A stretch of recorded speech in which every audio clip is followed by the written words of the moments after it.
Lastly, I want to make some remarks about an article that appears in the recent publication of Rolling Stone magazine. Very lengthy article. It's about 11, 12 pages. And it's available online, so if you're interested in being depressed, you can read it. The article focuses on our community in a very direct way.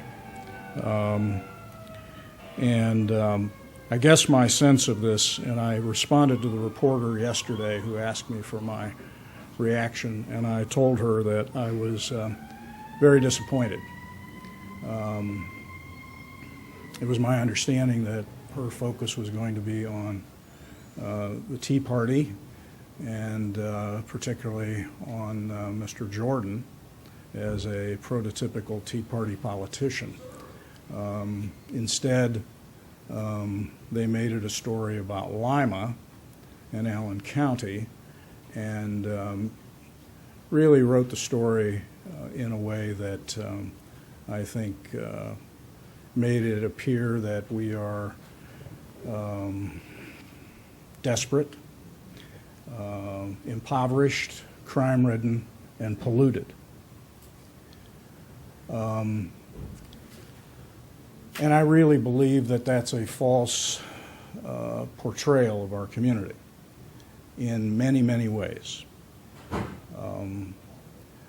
It's simply not the case that we are wallowing in self-pity, or that we have no sense of pride, or that we are impoverished.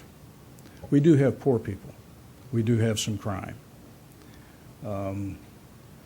We have lost significant industries, which date back to the boom years of the 60s and 70s. But in the last half dozen years, frankly, as we came out of the Great Recession, Lima's economic base has stabilized and grown in very significant ways. Most particularly, we just had a national news story about Lima's economic growth over the last year, and it demonstrated that we have grown nearly 8% in our GDP over the past year. And which placed us number 9th in small city category nationally. I think another indicator of how well things are going is the fact that the most frequent complaint these days from employers is that they're looking for qualified applicants. Everybody's hiring. We had an example today from Dr. Kinkley that there are opportunities for significant training and opportunities for high-tech careers in our community. I want to comment on several specifics. There are comments in the article about pollution in our community. And this has been a concern of mine for a long time for one particular reason.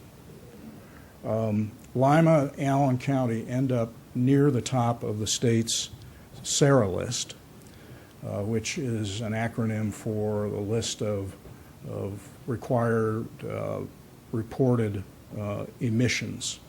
And we're there for one particular reason. It's because there is a deep well disposal of liquids at the chemical plant. Those are in a licensed, regulated disposal site. They are not emissions in the water. They are not emissions in the air. They're not emissions in our community. And yet, and we're talking roughly it's well over 500,000 gallons a day that's injected into the deep well. So we are being tagged improperly as a polluted community, when in fact the disposal of that material is happening in a safe and well-managed way. There are comments in the article from, and I've forgotten exactly who, it might have been the author, it might have been someone she was interviewing, about the fact that you can't get a cup of coffee or a sandwich in downtown Lima. Just not true. Not only has the CUPE been here forever, it's been here since your grandpappy was here, as they say. We also have had a terrific run on new restaurants opening up over the last several years, and really terrific cuisine now being offered in the downtown, and more that are coming. The last example I'll use, I guess, to illustrate the skew that the author used was that she interviewed Professor Perry Bush from Bluffton University, who recently published a book on Lima's industrial heritage, which was titled Rust Belt Resistance. Unfortunately, that's only half the title. The other half of the title is Rust Belt Resistance, How a Small Town Took on Big Oil and Won.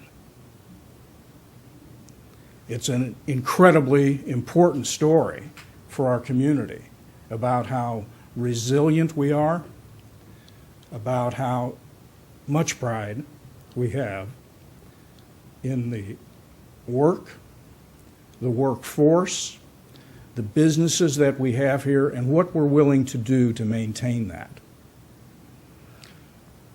In that same context, I want to applaud again the investment by our homeowners. We have people all over our community who take pride in their property. So when they picture abandoned sites or they show boarded up commercial spaces, you can't go to a town in America where that doesn't exist. So I'm very disappointed, as I said, in the way that this is now in the national media. I think it's a distinct disservice to our community, and hope that others agree. And that's all that I have to say today. Thank you for being here.